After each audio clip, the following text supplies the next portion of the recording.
mula sa bulwagang pambalitaan ng Payatas 8. Pag-ibig at kapayapaan po sa inyo, mga kapatid. Narito po kami upang maghatid ng mabuting balita.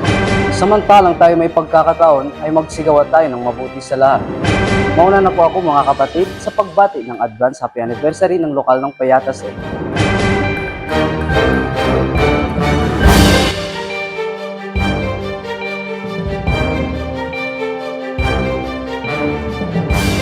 Narito ang mga headlines. Mga kabataan sa lokal ng Payatas ay handa na para sa anniversary ng lokal. Group servants nagbahagi ng kanilang karanasan sa kanilang tungkulin. Mga kalagayan ng senior sa Payatas A, alamin. Local officer, may mensahe sa mga kapatid para sa darating na anibersaryo ng lokal.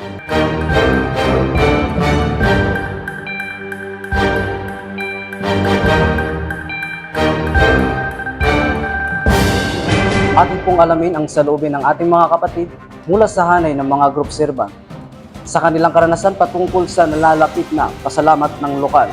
Para sa balitang ito, narito po si Brad CJ. Salamat sa Diyos, Brad Jerry, at magandang araw po sa inyong lahat mga kapatid. Muli maghahandog alay pasalamat ang lokal ng Payatas A. At ito ang ilang saloobin ng ating mga kapatid mula sa hanay ng group servants. Ang hanay ng mga group servant ay isa po sa mga nangunguna at umaalalay sa mga kapatid sa lokal. Ako po si kapatid na Jose Rene Solim.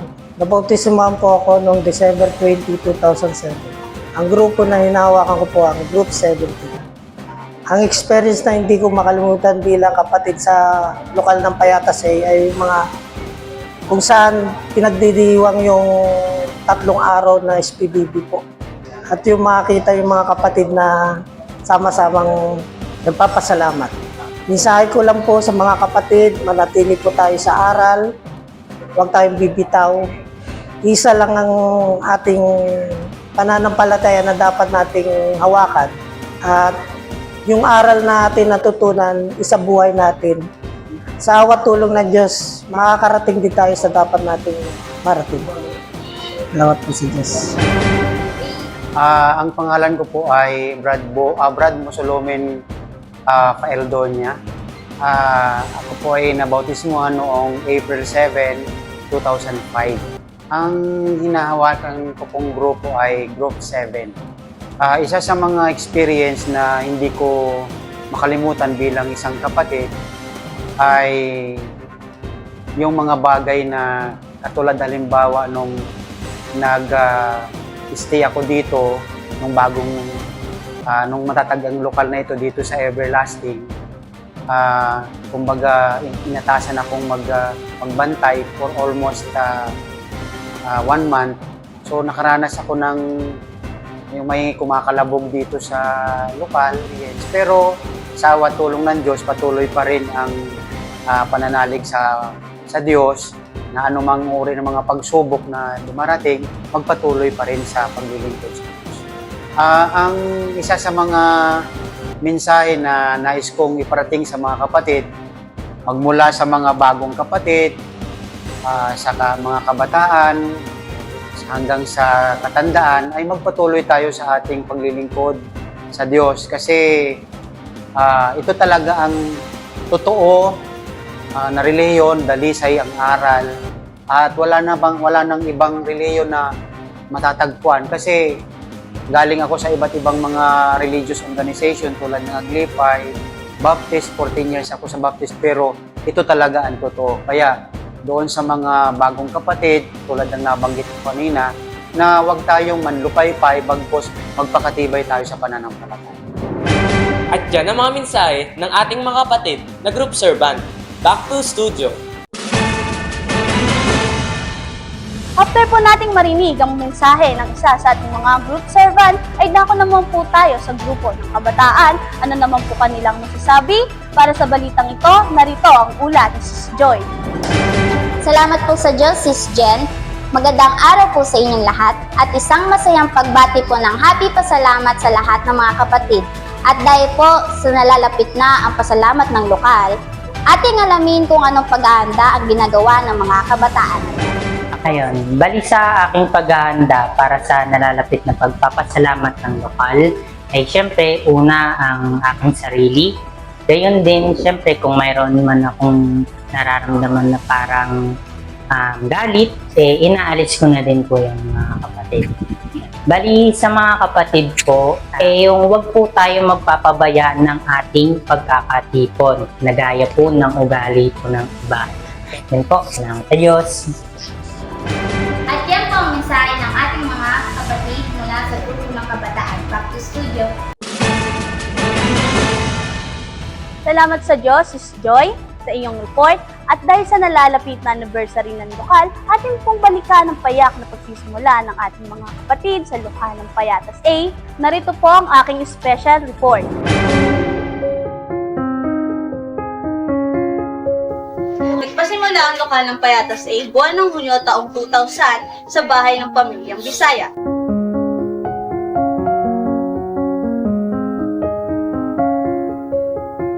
Isang simpleng bahay na pagkakatipon na dinadaluhan ng mga kapatid.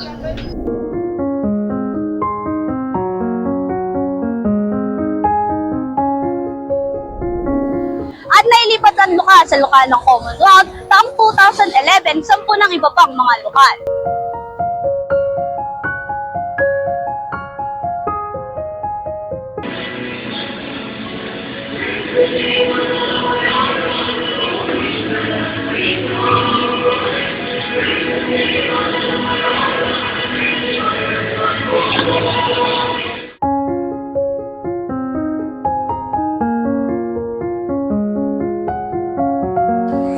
At noong May 1, 2016, nailipat at naibalik ang lokal sa Everlasting Street, Payatas A.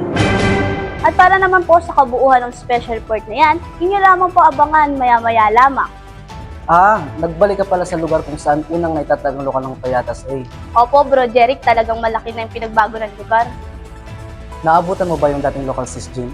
Actually, naabutan ko po talagang malaki na yung pinagbago ng lugar. Naku, hindi ko rin naabutan yung dating lokal. Pero may makakausap tayo na tiyak na naabutan nila ang dating lokal. At yan ay sa pagbabalik ng Legacy continues.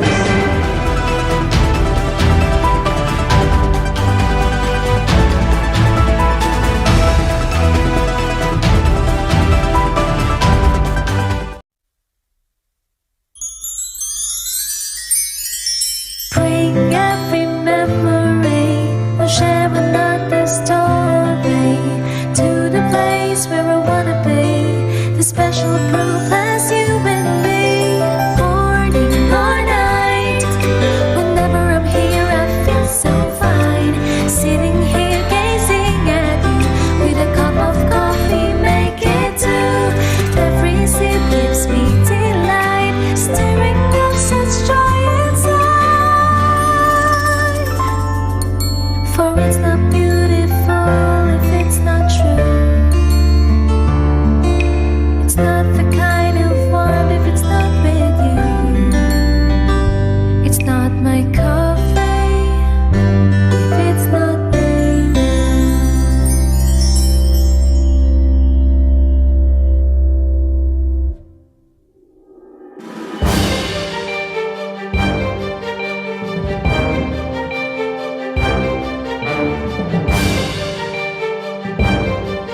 At ngayon naman ay ating kamustahin ang ating mga kapatid na mga senior. Ang ulat na ito ay hatid sa atin ni Brad Kenny. Brad Kenny. Salamat sa Diyos, Brad Jerry. At magandang araw po sa inyo lahat. Bilang paghahanda sa nalalapit na pasalamat ng ating lokal, ay atin na pong kamustahin ang ating mga kapatid na senior sa ating lokal. At kung ano ka ng mensahe para sa darating na pasalamat ng ating lokal. Magpakatibay lang sila sa atin mga gampanin. Advice ko sa kanila na huwag nila kaligtaan ang pagkatipon, lalo na yung pasalamat natin. Ang senior po natin sa lokal, nasa 60. 30 po ang mga lalaki, tapos 25 po yung mga babae. Yung iba po, mga bedridden na, yung iba dinidistinuhan na dahil nahihirapan na po silang pumunta sa lokal. Yung iba naman, nakakapunta pa sa lokal. Tapos yung mga iba, mga walang anuman, binibigyan natin ng tulong mula sa atin, sa lokal natin. At yan po ang mensahe ng ating mga kapatid. Back to studio. Ngayon naman ay hihingan nating pagbati ang ating local officer. Tama ka, Brad Jeric. Ika nga ay ang punong abala pagdating sa gawain sa lokal. Ang mensahe naman nila ay hatid sa atin ni Brad Mark. Salamat sa Diyos, Brad Jeric, Sis Jen, at bumabati po ako ng maligayang pagpapasalamat sa lahat ng ating mga kapatid. At ngayon naman po, hingan po natin ng kunting pagbati at mensahe ang ating mga local officer. Pagbati ng pag-ibig at kapayapaan po sa mga kapatid. At binabati ko po yung mga taga-lokal ng Payatas A. Happy 8th anniversary mga kapatid. Sana ugaliin po natin magpasalamat sa Diyos sa araw-araw na ginagawa niya sa ating pagliligtas, sa mga kabutihang natatanggap natin sa araw-araw. At huwag po nating pababayaan ang pagkakatipon mga kapatid. Ang kapayapaan po ng Diyos sa ating lahat mga kapatid. Bati po ng happy anniversary ng ating lokal. Awan ng Diyos po ay naka-8 taon na po tayo mga kapatid. Naway magpatuloy tayong lahat mga kapatid at kawaan tayo ng Diyos na makapagtapos ng ating mga tungkulin. Tawag ng isa sa bawat isa sa ating mga kapatid. Maraming salamat sa Diyos. At yan po ang mensahe ng ating mga kapatid mula sa grupo ng mga opiser. Balik sa inyo, kapatid na Jeric. Maraming salamat, Brad Mark, sa inyong report. At ngayon, narito ang pagpapatuloy ng special report.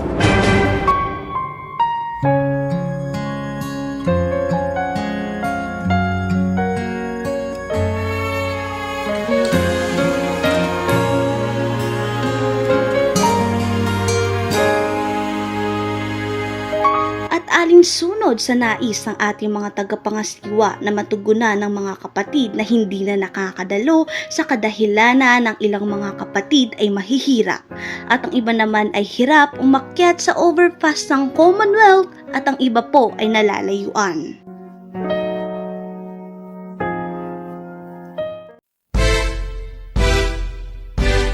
Kaya sa awat tulong ng Panginoon ay nagkaroon po ulit ng lokal ng Payatas A at nakahanap po ng bagong lugar kung saan itatatag ang lokal at dito po yan sa Everlasting Street, Payatas A, Quezon City.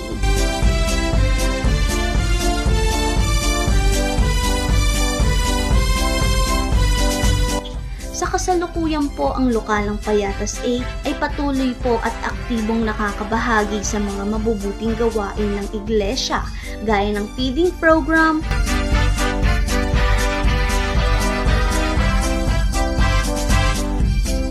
free store,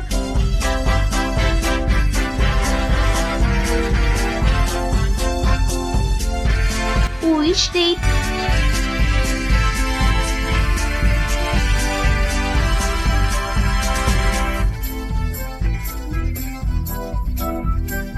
at iba pa. Isa po ito sa napakaraming dahilan upang tayo ay magpasalamat sa Diyos. At ayan po, atin po napanood ang munting kasaysayan ng lokal ng Payatas A. At syempre para na rin sa mga bawang kapatid na malaman nila ang payak na pasimula ng ating lugar. At siya nga pala si Jen, balita ko may isa ka pang special balita. Ano nga ba itong special balitang ito? Tama ka, Brad Jeric. Nagkaroon po kasi ng Ocean Cares Initiative. Mapalad tayo sa 10 ng mga kasamang kabataan sa lokal ng Payatas A na nakipag-participate. Para sa kabuuan na itong balitang to, panoorin po natin. Sa mga itinuturo sa atin ng pangangalaga ng ating kalikasan. Kaya naman sa mga ganitong activities, gaya ng OCI, nakikisa rin ang mga kapatid ng lokal ng Payatas A.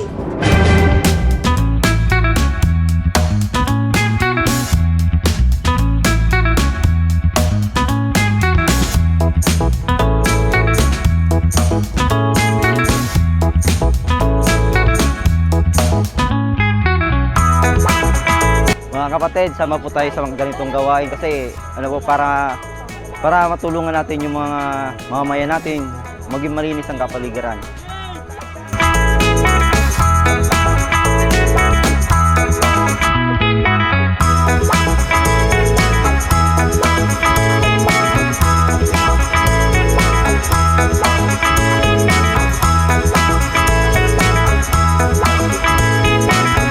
Iniimbita ko po yung mga kabataan po na sumali po sa Ocean Cares.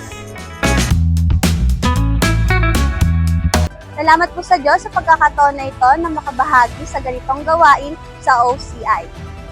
Ako po si Sis Jenny Lim Piamonte, nag-uulat ng Special Balita. At ayun ay napakagandang balita na malaman at mararamdaman ng mga kapatid sa lokal ng Payatas Day ay nakikiisa sa mabuting layunin ng activity na ito.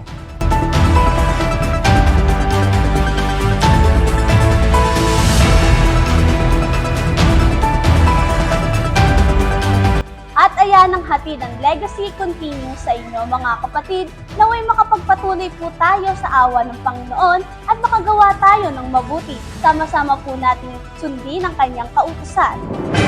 At gaya nga po na lagi paalala sa atin ng kapatid na at kapatid na Daniel, na ang pangunahing aral sa kapatiran ay ang pag-ibig na kung saan mag-uudyok sa atin sa paggawa ng mabuti sa lahat.